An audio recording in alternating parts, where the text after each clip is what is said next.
6월 16일 화요일 창세기와 함께하는 특별한 말씀 여행 40번째 날입니다. 오늘의 본문인 창세기 40장을 최재우 집사님께서 읽어주시겠습니다. 창세기 40장. 그 후에 애굽 왕의 술 맡은 자와 떡 굽는 자가 그들의 주인 애굽 왕에게 범죄한지라. 바로가 그 두 관원장 곧 술 맡은 관원장과 떡 굽는 관원장에게 노하여 그들을 친위대장의 집 안에 있는 옥에 가두니 곧 요셉이 갇힌 곳이라. 친위대장이 요셉에게 그들을 수종들게 하매 요셉이 그들을 섬겼더라. 그들이 갇힌 지 여러 날이라. 옥에 갇힌 애굽 왕의 술 맡은 자와 떡 굽는 자 두 사람이 하룻밤에 꿈을 꾸더니 각기 그 내용이 다르더라. 아침에 요셉이 들어가 보니 그들에게 근심의 빛이 있는지라. 요셉이 그 주인의 집에 자기와 함께 갇힌 바로의 신하들에게 묻되 어찌하여 오늘 당신들의 얼굴에 근심의 빛이 있나이까? 그들이 그에게 이르되 우리가 꿈을 꾸었으나 이를 해석할 자가 없도다. 요셉이 그들에게 이르되 해석은 하나님께 있지 아니하나이까? 청하건대 내게 이르소서.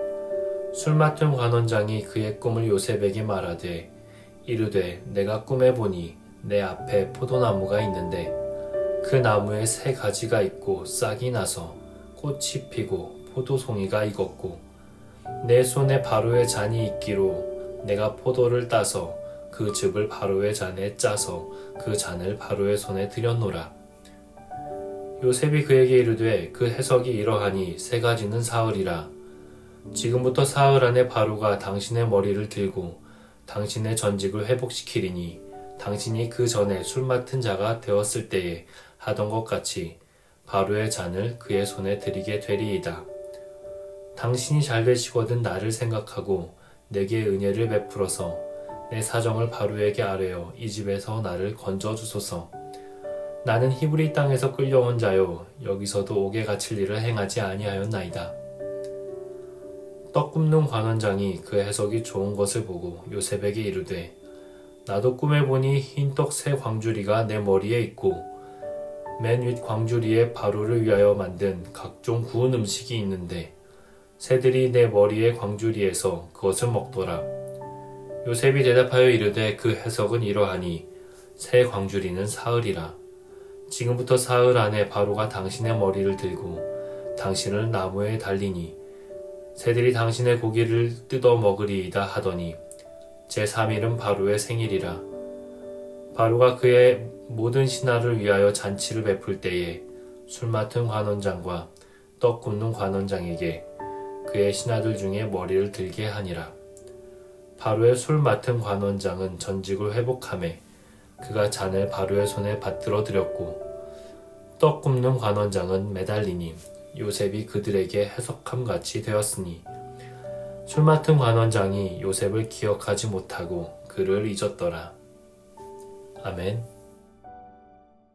지금의 요셉은 하나님이 자신에게 주셨던 꿈과는 너무나 다른 길을 향해 가고 있는 듯합니다.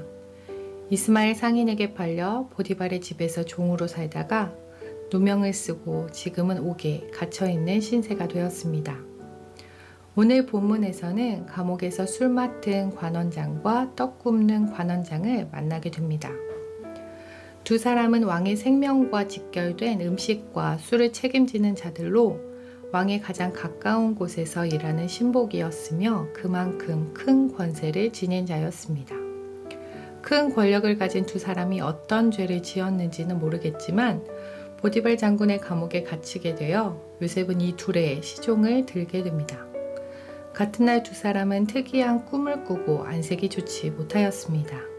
요셉은 그 꿈의 해석이 하나님께 있다고 이야기하며 둘의 꿈을 해석해 주었고 그 해석대로 이루어지게 되는 것이 오늘 본문의 줄거리입니다. 꿈으로 해석되는 할롬이라는 원어는 고대 근동 지방에서 개인의 신상이나 국가의 미래 등을 점칠 수 있는 초자연적인 징조로 이해되었고 그래서 애굽에서는 이 꿈을 해석해주는 전문가들도 있었다고 합니다. 성경에서 꿈은 하나님이 자신의 뜻을 나타내는 수단이기도 했습니다. 창세기 20장에 사라를 데려온 아비멜렉에게 꾸게 하신 현몽과 창세기 28장의 베델에서 야곱이 꾼 사닥다리 꿈 등이 이런 경우에 해당한다고 볼 수 있습니다. 하나님은 오늘 술 맡은 관원장과 떡 맡은 관원장이 꾼 꿈을 통해 어떤 하나님의 뜻을 보이고자 하셨던 것일까요? 첫째로 하나님은 애굽의 두 신하에게 꿈을 보여주셨고 또한 그 꿈을 해석해 주셨고 또 그 꿈대로 이루어지게 하셨습니다. 선택받은 사람들 뿐만 아니라 하나님이 만드신 모든 자연과 모든 사람을 다스리는 주관자가 바로 하나님이시기 때문입니다. 이방인이라 할지라도 하나님은 그들의 생사화복을 결정하시는 분이심을, 이 세상의 주인이심을 알려주시는 것입니다. 둘째로 하나님은 요셉을 기억하고 계셨음을 알 수 있습니다. 요셉은 술 맡은 관원장의 복직을 암시하는 꿈을 해석해주며 그에게 자신의 무고함을 호소하였고 자신을 생각해달라고 부탁하였으나 23절에 보면 술 맡은 관원장이 요셉을 기억하지 못하고 그를 잊었다고 나와 있습니다. 술 맡은 관원장은 요셉에게 도움을 받았음에도 불구하고 요셉에 대해 잊고 있었으나 하나님은 요셉을 기억하고 계셨습니다. 기억하다로 해석된 자카르라는 히브리어 단어는 가장 먼저 노아의 홍수 사건에서 나옵니다. 홍수가 나서 물이 차있던 150일 동안에 하나님께서 방주에 있던 노아를 기억하셨다로 쓰였던 단어와 동일합니다. 여기에서 기억하셨다라는 말은 단순히 잊혔던 것이 머릿속에서 생각났다는 의미만이 아니라 생각이 난 뒤에 돌봄의 행위까지 포함하는 의미입니다. 이 기억함과 연관된 개념이 은혜로 해석되는 헤세드입니다. 오늘 본문 14절에서 요셉은 자신에게 은혜를 베풀어 기억해 달라고 부탁합니다.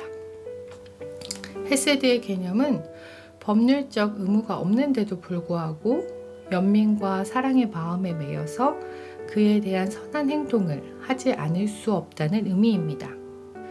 술 맡은 관원장은 권력을 가진 만큼 요셉을 감옥에서 나오게 할 만한 능력과 방법이 있었을 것입니다. 그럼에도 불구하고 자신의 꿈을 해석해 주었다고 해서 요셉을 감옥에서 나오게 할 법적 책임은 없었습니다. 그럼에도 불구하고 고마운 마음이 있었다면 다양한 방법으로 요셉을 구할 방도를 찾았겠지만 술 맡은 관원장에게는 요셉에 대한 헤세드가 없었던 것입니다. 그러나 하나님은 다르셨습니다. 하나님은 요셉을 기억하셨습니다. 그가 채색 옷을 입던 시절에도, 구덩이에 놓였을 시간에도, 보디발의 종으로 있었던 시절에도, 억울한 누명으로 감옥에 갇혀있는 이때에도 하나님은 요셉을 기억하셨습니다. 감옥 속의 요셉이 얼마나 하나님께 기도하고 또 기도했을까요? 십수년의 시간을 얼마나 하나님께 매달렸을까요? 비록 자신의 기도와 다른 응답을 해주시는 것 같은 상황 속에서도 하나님은 요셉과 함께 하셔서 형통하게 하셨고 하나님은 요셉을 기억하셨던 것입니다.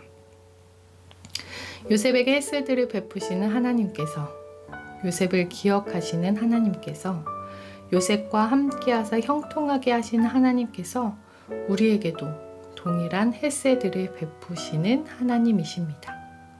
하나님은 우리에게 선한 행동을 하실 만한 법적인 책임과 의무가 전혀 없으심에도 불구하고 우리를 사랑하심으로 베풀어 주시는 것이 바로 이 은혜인 것입니다. 하나님이 기억하시는 자로, 하나님이 함께하사 형통하게 하시는 자로, 하나님의 헤세드, 은혜 받은 자로 오늘 하루 살아가는 우신의 가족들 되길 소망합니다. 기도하겠습니다.